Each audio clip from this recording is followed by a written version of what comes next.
episode of the ADHD Dads. I'm your host, JJ. And I'm CJ. Hey, Colton, how's it going, man? I hear California's got some things going on. How you doing over there? Oh, yeah, we just survived Hurricane Hillary here. So, we had water leaking through our walls and our floorboards, and our garage got flooded, and California was not ready for this hurricane as the first one we had in like 85 years. So it was fun, man. Lots of family game nights and playing in the rain and all that good stuff to keep us busy. How was your weekend, brother? Everybody has a backyard pool now there. Yeah, it was going pretty good. I actually was out of state last week and came back and had a delayed flight and picked up Kiddo, and Kiddo was absolutely magnificent with his first day with me again. And I was very proud of him. We went to the pool and he was teaching kids about dinosaurs and stuff, whether they wanted to hear about it or not. He was letting them know, and it was magnificent. So yeah, so it was pretty good last week, getting out of state and just enjoying the humidity of the Midwest, and now back in the high desert, so dry, and living it up. Yeah, but yeah, today we've got a special guest on. Hi, Shell. How are you today? I am just great. Thank you very much for having me. Looking forward to chatting with the dads. Yeah, Shell is a career coach, and she also helps people with ADHD kind of navigate those career choices. She has ADHD herself. She's been on podcasts, lots of interviews. She's got some really great stuff to say, and you guys know from previous episodes that I'm always interested in navigating these career choices, especially when it comes to some neurodivergent stuff. Got kicked off for a second there. That was an interesting start. Yeah. But yeah, Shell, you've apparently you've helped over, 700 people over the last 30 years? Oh, that was, I kept it small, much more than that. Much more than that. But yeah. I have been doing this work since, I don't even want to say how long it's been so long, the 80s. So I started working, I was trained by Richard Bolles in 1991. That's how long I've been doing this process, and I've never stopped. And since then, I've tweaked it for when I got my own diagnosis very, very, very late in life. It was about 15 years ago. And interesting. Yeah, like I went through, luckily I was in the right career. But I always tell people, when I went off track and did something else, that's when the ADHD really blew up on me, which only goes to show that when you're in the right career, it doesn't blow up on you. Mm-hmm. It really doesn't. Yeah, I think you said something about that your work is synonymous with joy, which to me sounds like you have found that great path, and it's something that you don't see yourself ever stopping. No, I could have retired a while ago, and I still love it. And now I'm putting everything into a book, which I'll tell you about later on, but I'm excited about that too. And finally, it's kind of a legacy for me. It's a way for me to get the word out and help people sort of navigate this thing. So I'm curious, what was it for you that made you want to go get the diagnosis, or what was the tipping point in your life that made you seek that out? Well, what it was I was in the wrong career. And it wasn't really a career. It was a business that I kind of got albatrossed to, became my albatross. I had founded a company called Kids Art, a children's art franchise. And I was not even taking my own advice when I did it, because now I tell people there's got to be a beginning, middle, and end. There's got to be an exit strategy. And I did it, I got stuck into the day-to-day, and anyone with ADHD who is an entrepreneur knows that the fun part is in the beginning, right? Creating it, pulling everyone together, became a franchise system. It was international. We were in like 15 countries and 39 states. I mean, it was very successful. It still is going. Luckily, one of our early franchisees took it over. However, it's nothing like, when I was in it. And I know that I was partially why it was successful, because I was very passionate about it. I could really bring people together on it. But I really, really began to hate it um, when it was the day to day.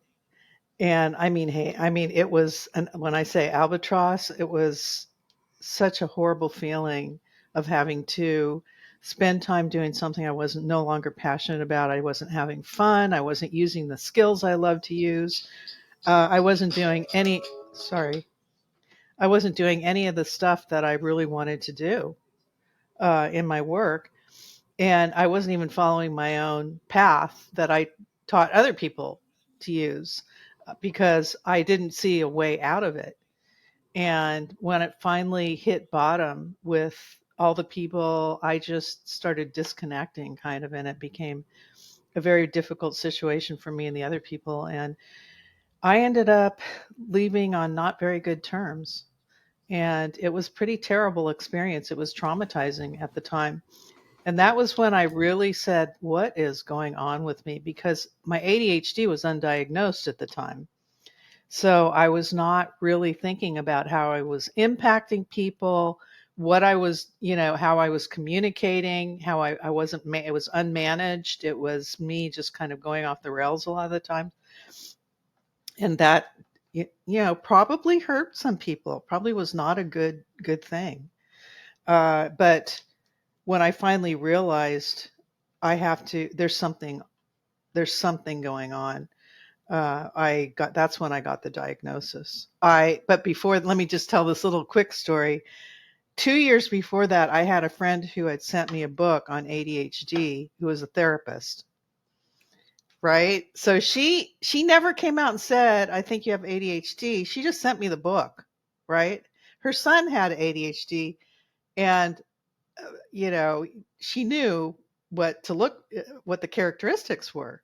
So I took that book and I promptly shoved it in the drawer, because I thought, who are you? What? I was just I just couldn't accept it at all. It was not something that was even in my radar, so to speak. 2 years later, I had moved from that place, and I put that book on a bookshelf, and I literally went crawling over to the bookshelf and grabbed that book. And then I started actually reading it. And then all the checklist stuff, right? You've all been through the checklists, if you know what I'm talking about. And 3/4, if not more, of the characteristics. Oh, I have that. That sounds like me. That What sounds is this, like a horoscope reading or an ADHD book? Yeah. So that was kind of how it happened. Then I went and got an official diagnosis. Official. And it was like I walked in the door, and it was a nurse practitioner who had this huge practice of ADHD people. And she knew, like, without even me doing anything, that I had it. She goes, oh yeah, you're off the charts. So I said, okay. And I was kind of like dumbfounded driving home, I remember. And they said that to me too when I got diagnosed. I said, but you guys only ran one test. Isn't there like 13 others? Takes that was one the to know one. big check on the checklist. Yeah. Now you can probably tell when a person has ADHD without even no checklist, right? Oh yeah. Yeah. So it was at that point that I started working with career people again, because I had put that down for quite a while. And I had my first client that I had worked with. Coming back to the field, and it was like this weight was lifted off my shoulder. I felt lighter. I felt like, oh my gosh, I'm home. This is what I'm supposed to be doing. Where have I been all my life? So that was kind of how I came back to it, and have been going full force ever since. So I'm curious if this is too personal of a question. Stop me now. But I am curious, like, what did treatment look like for you? Did you kind of explore some like behavior therapy kind of avenues, or is medication? Are you on medication? Does that help you in your life? Or again, if this is too personal, we can stay away from this. But I'm just curious. No, I don't mind.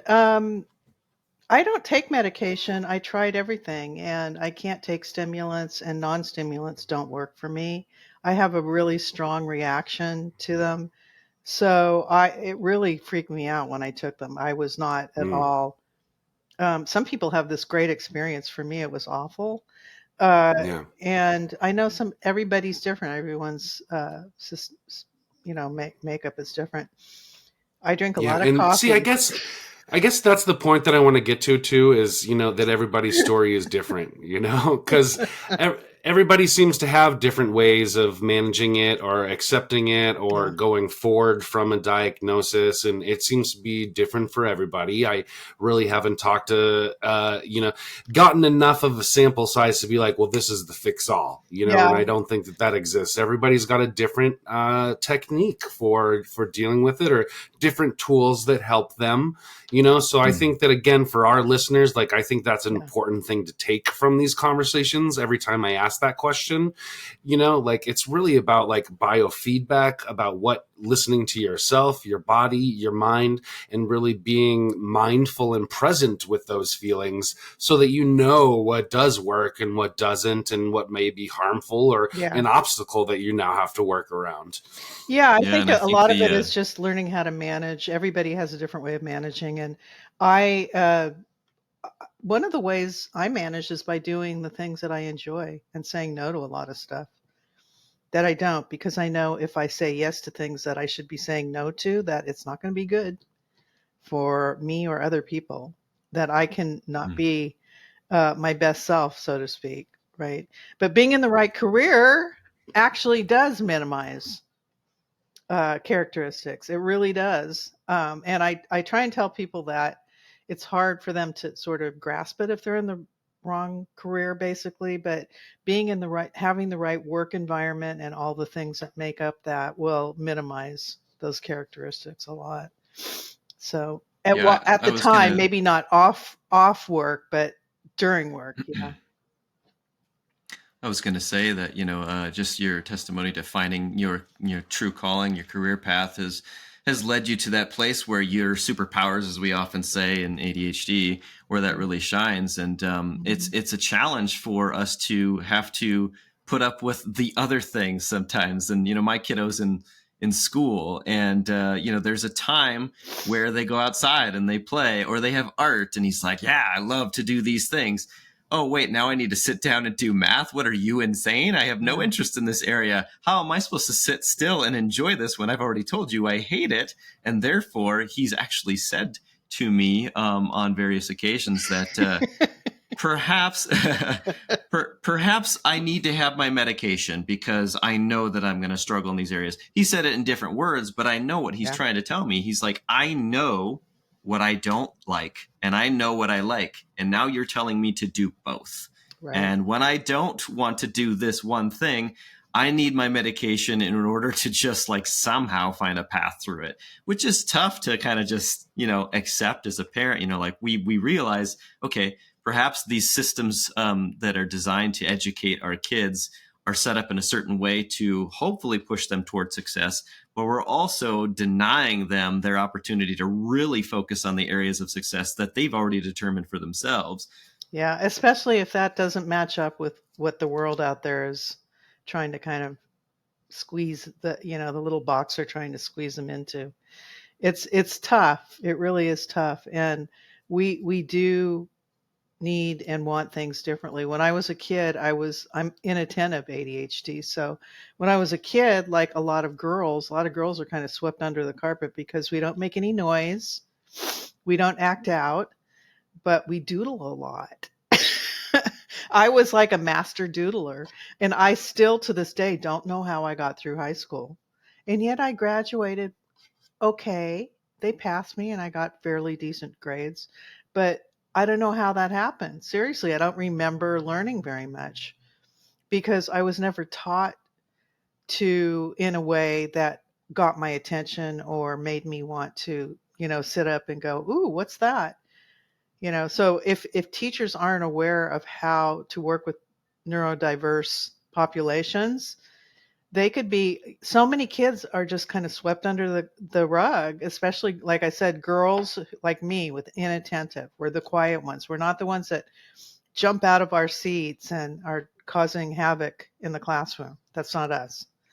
So, and it could be males, that males have inattentive as well. My son is that way. He has inattentive, and he's really able to focus big time on what he wants. And it's when you enjoy doing something, or when you like what you're doing, your attention is all there. It's all there. So Yeah, yeah. that's our oldest. She's a doodler. She comes home with about 25 drawings every day from school, and her teachers kind of had like know the rhythm, let her do it, because Yeah. that's where she's most focused, and paying attention is when she's got those crayons and that paper out. And if you take that away from her, that's when disruption and Yeah. the hyperactivity start coming in, and she starts getting disruptive. So I think Yeah. that everybody's kind of learned to, let Naomi do her thing, and will still pay attention if you let her have that. Somehow she's able to tune into those two frequencies at once, Yeah. but I can see how that can be confusing to a lot of educators, and We I can't was the same way too. we can focus on more than one thing. We can kind of hear what's going on and still kind of stay focused in on something that we're interested in as well. I think Yeah. one thing that I've heard more often than not with my own situation, and then even my kiddo situation, is that one teacher might suggest, wow, your kiddo is just, doing amazing work, has so much attention to detail, really just, excels in this area. And then the other teacher says, wait, what? That's not at all what's going on in this classroom. I remember I actually had a teacher stop class and get really upset at me in high school. And then he asked me a question. I said, yeah, I just don't get it. And I'm not interested. And he goes, and he just stops in his tracks and he says, oh, because he realized he's dealing with somebody who's not in his area of interest, and is being completely honest about it, and therefore is just telling you like it is. I don't have any, agenda against your classroom. This is just my world. And I'm trying to get through to the next hour here. That's so great that you were able to say that. Seriously. I mean, that probably shifted his perception like a million times over to hear something like that. Yeah, he probably up to that point was like, this kid is impossible. And I was like, well, I'm possible in other areas. So, I'll just remind you of that. Oh, man. It's too bad teachers wouldn't embrace something like that. That would be a really good thing for teachers to actually listen to their students, tell them what they like and what they don't like. Yeah, I'm curious about that with teachers, and then as we grow older, trying to identify our calling. Sometimes I do believe it does get to the point where we put the pressures on ourselves to figure out this calling, because we haven't had necessarily a hand to walk with us in those moments when we're younger. And honestly, it's sometimes a little scary looking at that as a parent now, to see my child identify that, and be able to express that to me, but then still have to go off and say, I have to get through these other things, and feel that anxiety and everything that goes with the fact that I'm just trying to manage my symptoms when I know my symptoms essentially flare up when I'm not wanting to do what I'm told to do. Yes, it's a tough one. It's a fine line we walk, but at least the knowledge is there. In my day, the word ADHD was not even invented. I mean, that whole term. Yeah. So nobody was looking at any of it. It was just either you did it or you didn't. That was it. Yeah, and I find it like this topic of career navigation is pretty piques my interest, especially in the world of ADHD, because, we put so much pressure on kids to like figure out what is it that you want to do with the rest of your lives, right? Yeah. And you got to get it figured out by the time you're 18. You got to spend the next 4-8 years in a higher education institute studying that one thing. And if you don't like that one thing, well, you've now wasted your parents' money or gone into student loan debt, or have all of these big consequences for wanting to switch the career or deciding you don't like it. Oh, you're So a speaking lot my of language, CJ. right. You're And this speaking my isn't just for language. Yeah, I feel that this is prevalent in yeah, the neurodivergent world of ADHD or yeah, autism or some of these neurodivergent conditions where we are all kind of grasping for the next thing. What's the next thing? What's the next thing? I don't like this, so let's go to this. What I don't like that, let's go back to this. yeah. And now we again are in this situation with these high stake consequences of if we don't like something, but we're just pigeonholed into it. So, and I think again, that goes for people without neurodivergence, but ever more Mhm. so when we have that distracted mind that wants stimulation, the next thing, where we go, how do we get the interest peaked and the motivation and the inspiration to get through these next 4 years? Yeah. So like, what kind of questions are we asking our kids? What kind of questions are you asking your clients to help navigate this, to identify what's going to give us purpose, motivation, and interest for the next 4 to 60 years of our life? Well, let me put it this way. It's a nuanced process. And there is no roadmap that anyone is given to do it.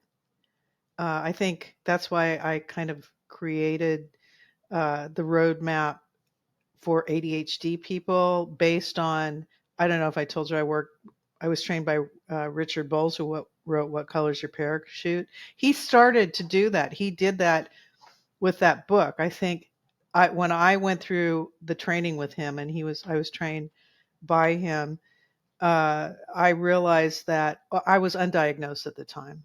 But later on, I realized that the reason I really took to that process was because it spoke to how my brain works.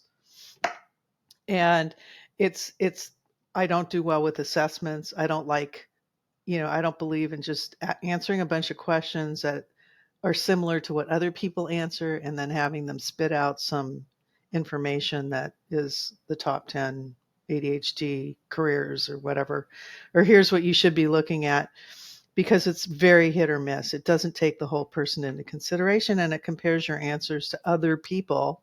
So you need to go through your own deep dive.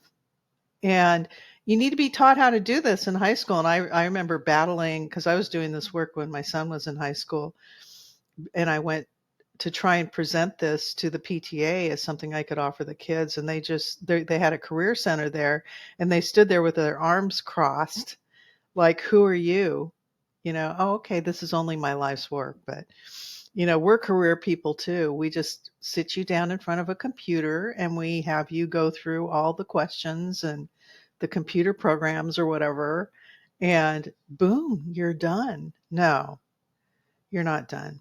So there really should be a mandatory class similar to what I do that's offered in all high schools and starting in grammar school on some level, elementary school. And you can tell how old I am by saying grammar school. Anyway, I'm giving myself away here. Anyway, yeah, and it needs to start early. The self discovery process needs to start early, and it needs to be done in a very structured kind of way. Not it by structured, I mean loose structure, but definitely a structure of some kind where you answer certain questions for yourself about, and I can tell you about, a little bit about the process that I use, the things that we look at. And you're always answering those questions and you're tweaking them as you're going along, and you're starting to discover more and more about what works for you and what doesn't work for you. Very much what doesn't work for you is as important as what does. Because how many times you said it perfectly, you're stuck in these majors, then you're stuck in a job, eventually stuck in a job with all the student debt. And then these are the people I work with. They come and they're like, I graduated. Some people I have had double PhDs. I've had people in medical school, doctors who are practicing physicians. I've had obviously a lot of lawyers, accountants, all the ones that you go to school to become very specifically, but with ADHD weren't that nuance did not come into it. So they ended up in situations where they could work, but they were very miserable in those situations. And the ADHD factor was not taken into account.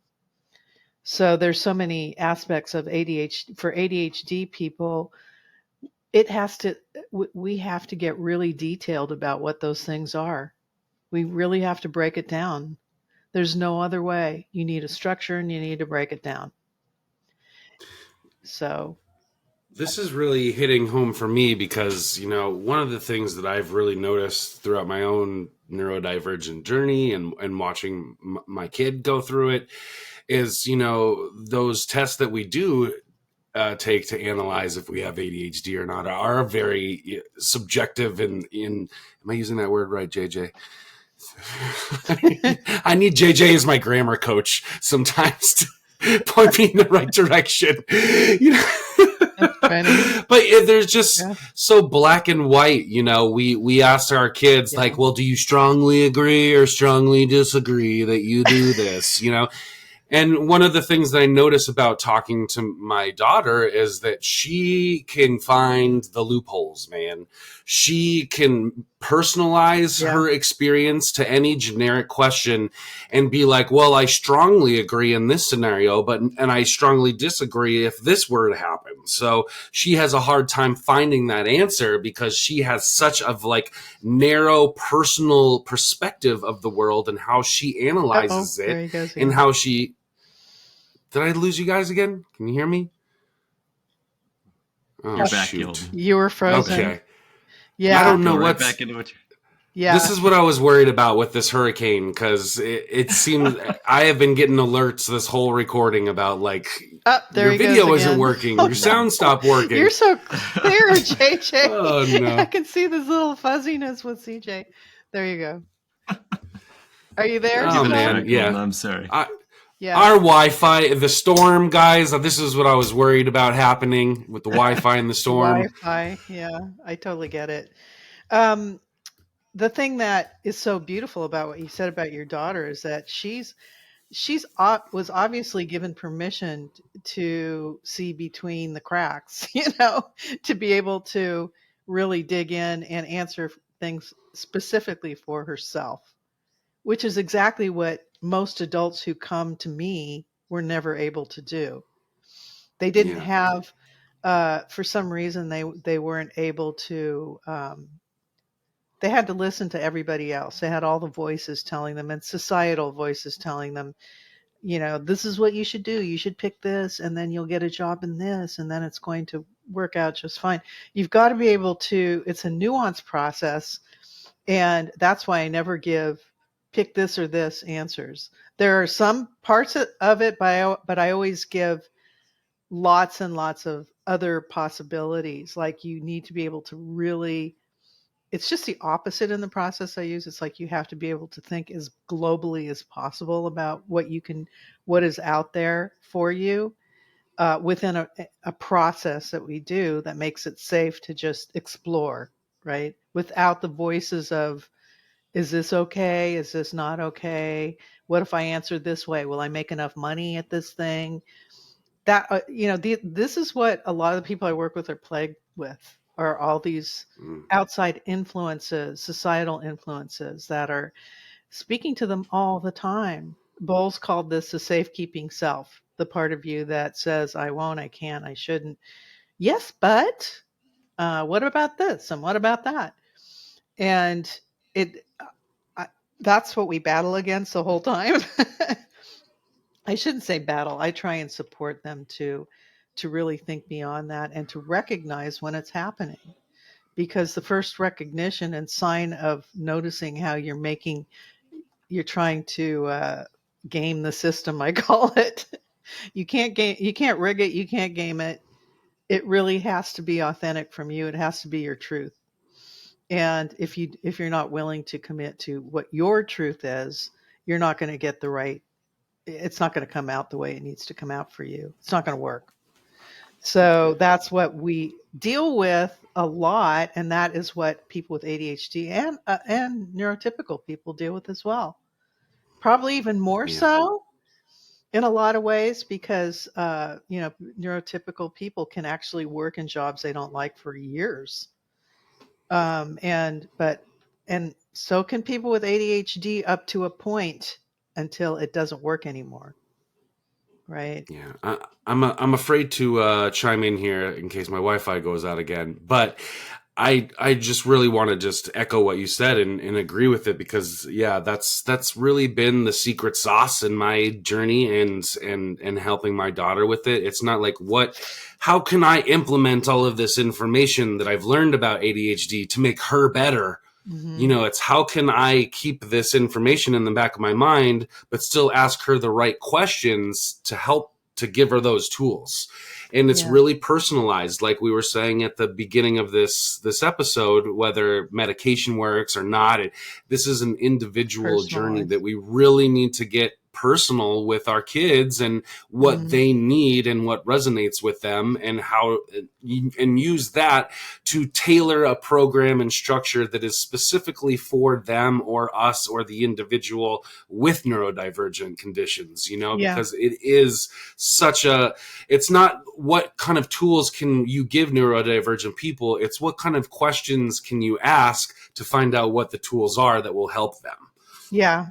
Well, I have over the years developed those tools for what I do, and I offer a few of them, and some work and some don't. And that's what I say is that these are the tools that I want you to try out and use, and you will find the ones that work for you. And as you're going through it, the cream will rise to the top. That's the term I use. The things organically, it will become clear that, oh, I guess I've always thought about this thing, but I've never really thought about it seriously. And now maybe I need to look at, I put it in the back of my mind because I didn't think I could make money at it, or I didn't think I could, it would even work for me or even existed on some level. But what they find out is that there's always a way to get started, and it doesn't have to be 100% in the beginning. It can be 65%, which is usually 100% better than what they've had, right? Just to know that they are on the right track. They are just starting to get there. But yeah, what I'm very proud of in having done this work for the past 13 years is having developed something for ADHD people that is nuanced like that, that does allow them to ask the questions and to try different methods to see what works and what doesn't work. One or two of them always work. Something always works with this. Some things don't.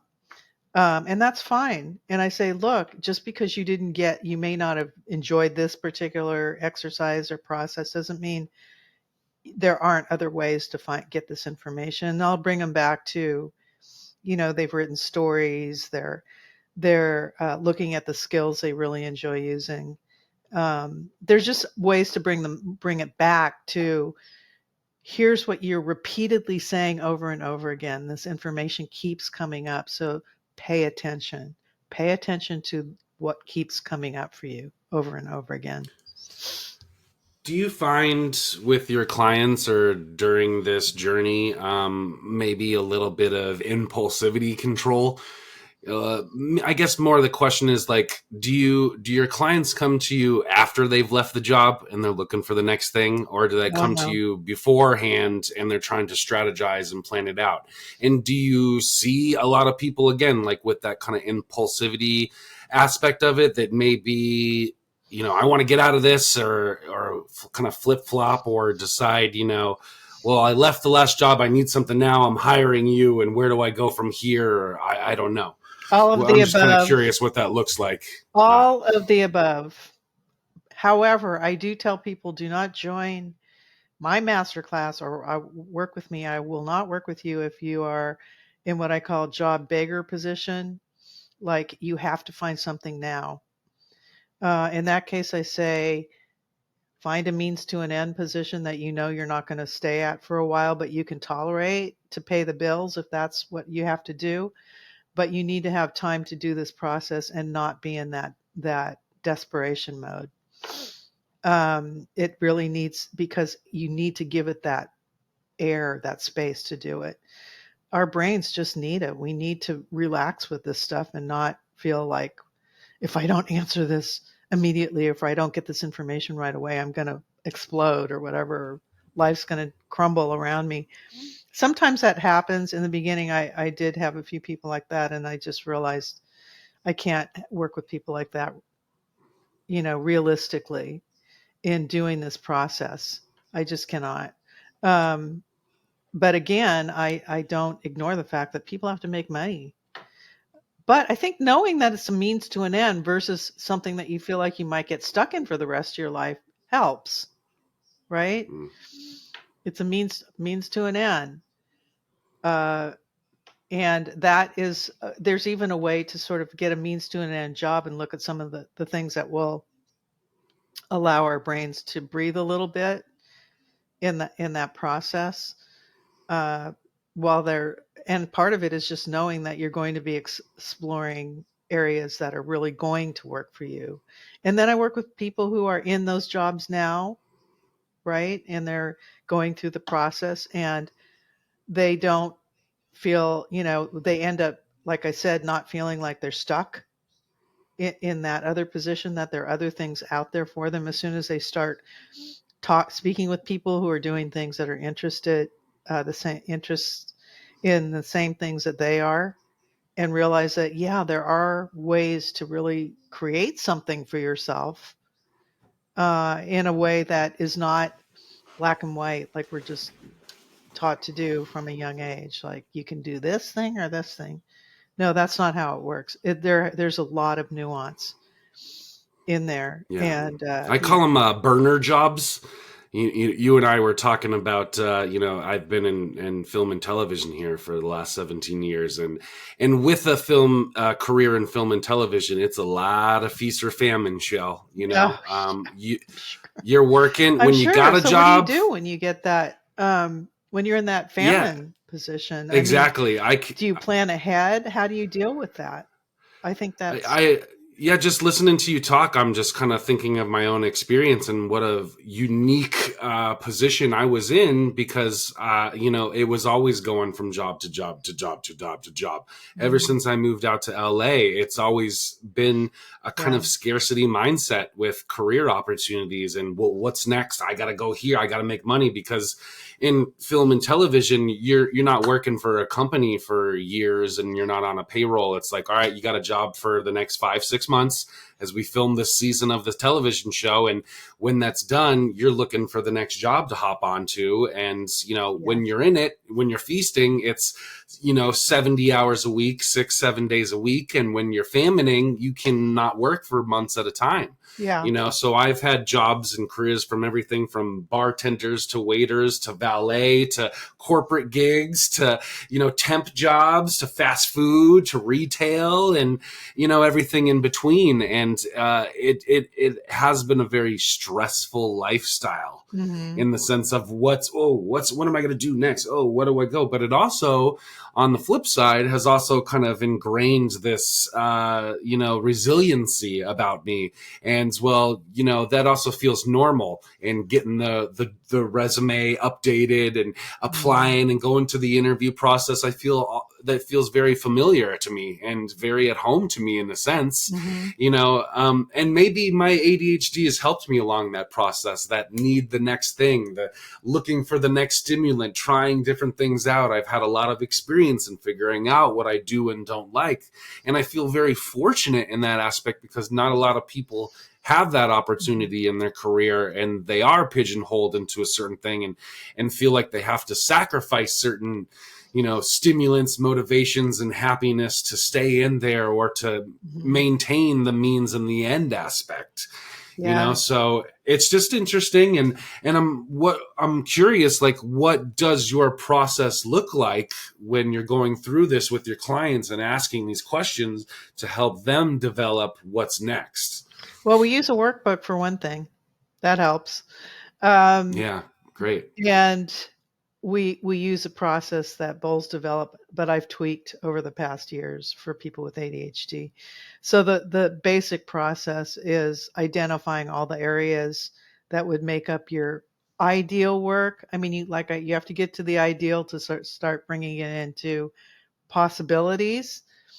So what are the skills you love, the people you enjoy working with, the characteristics of the people you enjoy working with, the working conditions, which is a huge part of it, because we're very quirky in a lot of ways about the kind of conditions that we need to be working in order to be as productive and fulfilled as we need to be. So we break it down a lot, that part of it. And then we look at industries, we look at special knowledges, things that you've enjoyed doing, or maybe things that you hadn't thought about for years, but that you really love doing for quite a while, off and on, maybe. And then those things really get kind of uh, put into like a preference position, where these are the preferred areas that I want to look at. And then you look at your salary and rewards, the things that are important to you in terms of rewards, non-paid rewards, and what is your base salary like. And I always say a range of some kind. And then with no top, right? You don't want to limit yourself there. And then the last piece is life purpose. Like everything that you've done up to this point kind of leads you in that direction of this is what I'm here for. This is why this is what I'm supposed to be doing. And it's generally around helping other people or bringing something positive to the planet. We all have that. All of us have something to bring, but it's discovering what that personal thing is for you. And it comes about in the process of doing this work, because you're really digging in and you're saying, yeah, this with ADHD, it's got to come easily. It can't be hard and difficult. And uh, I don't believe in quote unquote hard work. I believe in work that is maybe challenging in a way that is exciting, but it's work that's expansive, work that energizes you, makes you feel that wind beneath your wings. You know what I mean? That little that pushes you to keep wanting to do more of it. And it starts with like a foundational maybe industry. You're in arts and entertainment, for one thing. That would be your industry. And but you can branch out into so many different things, and that's the branches are where our ADHD circuits kind of come into play. Like, what is the next thing that we're really attracted to within that field, right? So you identify what your field is that your life is supposed to be kind of rooted in, if that makes sense. um, so mine is rooted in education. Like everything I do is about educating. So it doesn't even matter what I do, as long as it's something that is educated, uplifting, inspiring, along the lines of what I enjoy teaching and providing. And that's taken me into so many different directions, so many. And so that is the key. There has to be a place for you to get rooted, knowledge of what is most important to you in all these different aspects, and starting to pull it together like a detective. I always say you got to put on kind of your detective hat, smoke your pipe or whatever, and really start making those connections. And so it is about making connections. And we're really good at that. Our brains, our ADHD brains, we're good, and we like doing that kind of stuff. We like solving puzzles. We like problem solving, thinking big picture. What's not like? How can I move beyond this thing that I'm doing? Like, how can I break out and make it even bigger? That's how I am anyway. I'm describing myself more than anything. But I know a lot of people with ADHD, we kind of like doing that kind of stuff. Am I right? We like to think bigger. We like to move. Here you are. Oh, most definitely. Here you are podcasting, right? So I always put this to the podcasters, like, you're a psychologist, you're a ADHD coach, you're a da da, and here you are podcasting. So your branch has just expanded. You've added another branch to your foundation. And where are you Yeah. taking that? What's happening after that? And where is that leading you? So you start to feel led once you have that foundation, and it makes it easier to sort of take those next steps, make those next moves. It doesn't become, you've got your roadmap completed, right? So it's like always comparing what you've written down within the context of the work that we do, and making sure that whatever you're looking at aligns with that. It's like if it's so far off, if what you're looking at is so far off from what that roadmap is that you created, you spent all that time digging into, and you choose to go that route, what do you think's going to happen logically? You're not going to get anywhere. I mean, it's going to probably take you to the same old, right? So that's why you create that roadmap. It's like you have some way to sift and sort opportunities and to branch out. It's really it's a creative process. It's one that just has always excited me. It's gotten me, I mean, it's kept me going for so many years. I just keep thinking, what else can I do? What else can I do? What's the next thing? What's the next thing? I've always felt that way. When I started the franchise system, the first thing I thought of was we got to be in every state. The next thing I thought of, we've got to be around the world. So immediately my mind broke out into international, and we got into 15 countries. And that was all me just wanting to use my brain the way that works for me the best. It was just me and my brain, right? With the help of a So, lot of other people, but yeah, you got to have help. Shell, so let me ask you a question. I'm curious about a kind of situational based thing. Let's say somebody's found their dream and they're thinking big picture and then bigger picture and then bigger picture. And one thing they come back to you with, they say, I love this. I'm on the right path, but oh my God, do I hate having to do the billing. I hate having to do this part of the job.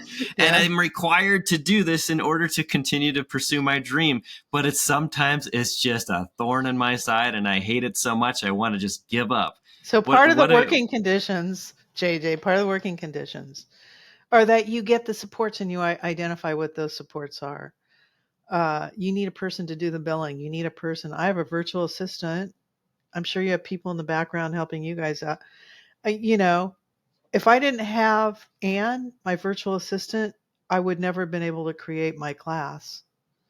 She put all the pieces together, the structure for people going into a password protected area that has all the info, recordings, and all that. You think I could have done that? Oh, hell no. She sends out the emails for me that remind people. She does all. You think I want to do that? I would forget to send out the emails. I do. The one thing I do is my own billing, but that's part of the process of enjoying talking to the people that I'm working with. So somehow it doesn't bother me. I think when you take on the things that you aren't bothered to do at some point, it's like, okay, I can do that one thing. It's not a big deal. And then the things that are a big deal, you find other people to help you. That's the only way. You got to have help and support. So how does one come up with that support network? How do they identify the areas of need, and then how might one gain the resources to make that a possibility to now create this support network? Well, first you got to figure out what you need. What do I need help with?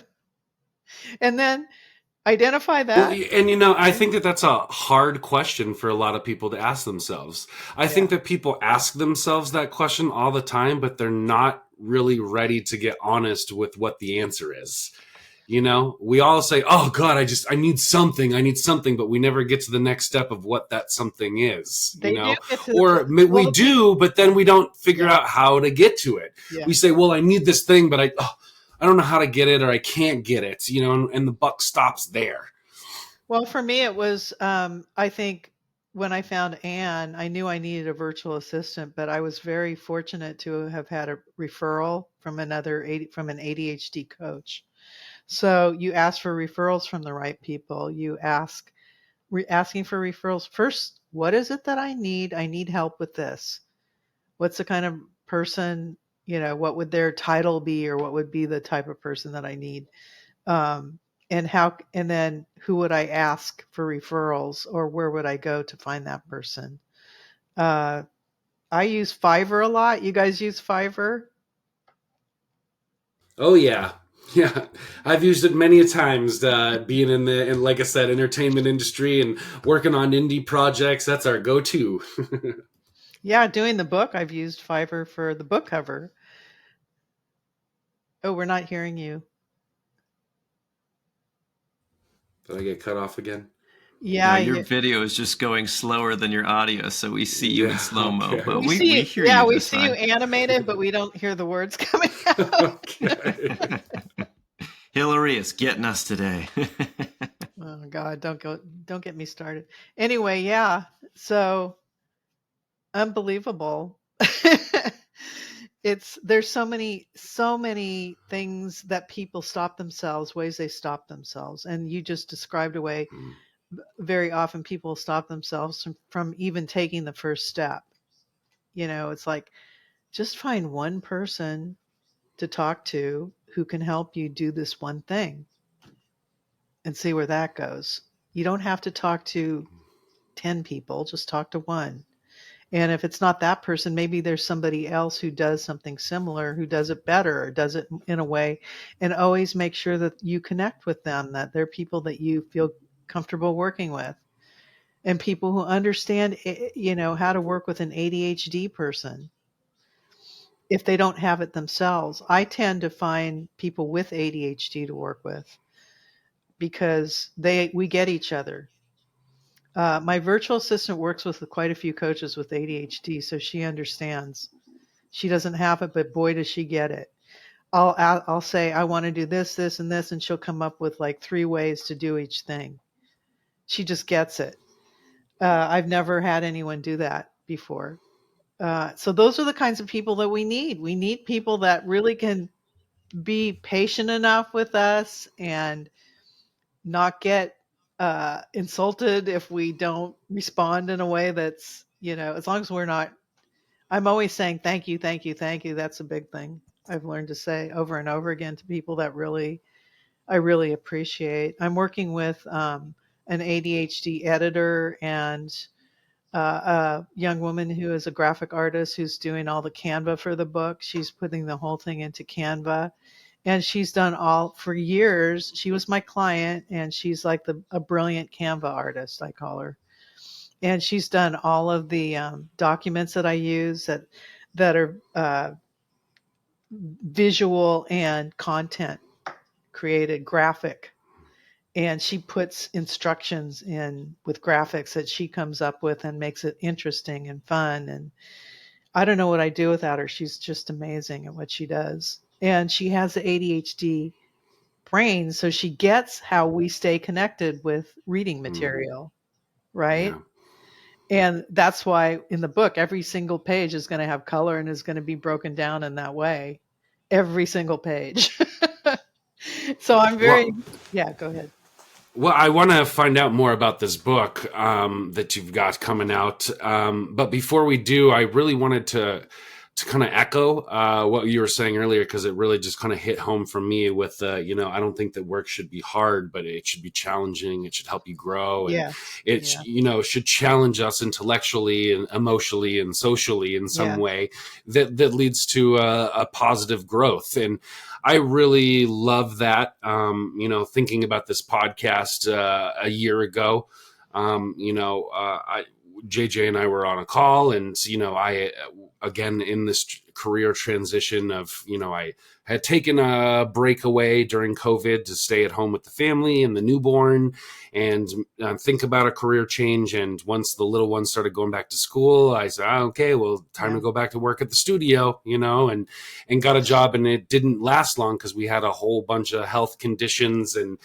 diagnosis and evaluations and lupus and MS come into our house and kind of disrupt our lives. And I couldn't keep up with the demand of needing to, fulfill my attendance at work and needing to fill my attendance for the ER visits and urgent care and doctor visits and all the evaluations that were going on. So, Wow. hard choices needed to be met. And, we went in another direction. And, talking with a lot of my coaches and JJ here of what's next, people would say, man, go into coaching. You're so good at talking and thinking about this stuff. And at that time, I thought, I could never do that. I Mhm. don't know what I'm doing.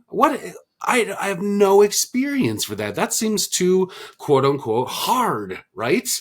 And, we've been doing this journey for a year now, and it is hard, but in the most challenging and fulfilling ways. Going into not knowing how to do any of this, and still every day it's like, well, I don't know what I'm doing with this guest today. I don't know how I'm going to help a man, live a more fulfilling life today. But through curiosity, through getting to know each individual client, person, dad, man, human being, there's a story there that is just dying to be extracted if the right questions are asked. And all of these tools that we've been learning from experts like you and coaches and therapists and psychologists and psychiatrists and advocates and people with ADHD and autism and this and that and all these people that we talk to, we have such this great toolbox full of questions to ask people and our kids to help them figure out what the tools that they need are. And I just really love that because it's been such a fulfilling process, and I don't have to have it figured out. I don't need to be an expert. All I need to do is just open myself up and lend myself to people's experiences and their perspectives of the world, and the opportunity and the moment of growth and the tools that will help get them there will present themselves. And clearly you're having fun doing it. Exactly, Look at how man. much fun you're And having. Look at how exactly. excited you are when you talk about it. So I'm Seriously. just really, I'm loving what you're saying, and I'm totally an advocate for it and believing that, find the thing. Find the thing that brings you alive, Well, more than and, one thing. There's generally more exactly. than one thing. It's not just one thing. Exactly. Yeah. So just thank you for coming on and dedicating this and giving us all of these really great advice and resources. And where can our listeners find you? How can they reach out to you or, contact you if they're interested in what you do or asking you questions to find out more about this? So I do the Your Next Career Move Masterclass, which is an 8-week class where we go through this process, and it's coaching, interactive, and and lessons, teaching.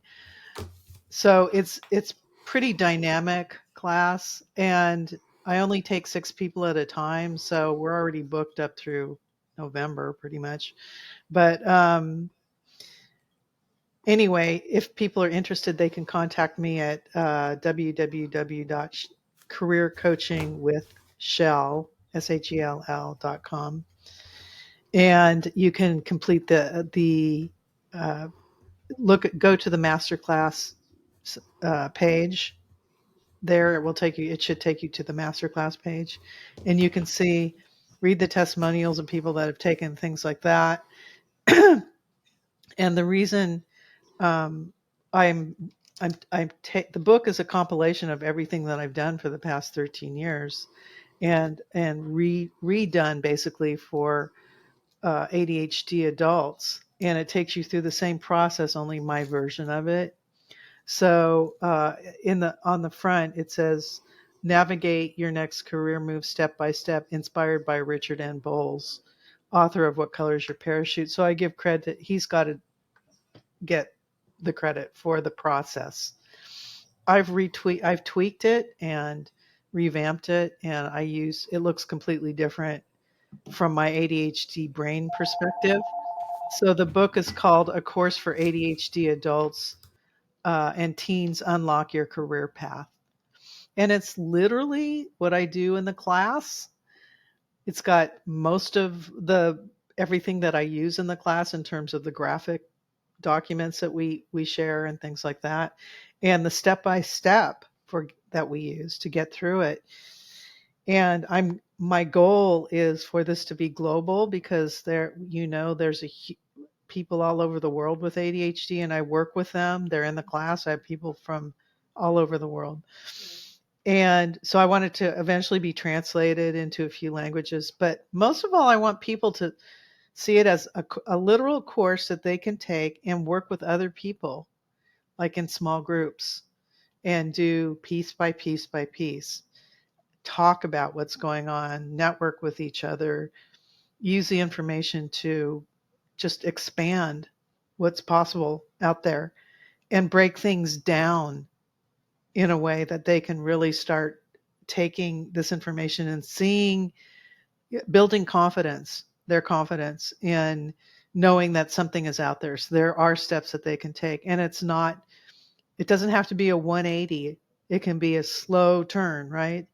And it should be as well. It shouldn't be just jumping directly into something else unless you're really looking to go into something completely different, in which case you would need training for the most part. Most people need training. And so you can build up to it through an internship or just get a little bit of experience before you go out and do that new, completely different thing, which is how I did what I do. So yeah, that's my goal with the book, is to really have it be kind of a tool that I leave as a legacy, because you never know when you're going to go, right?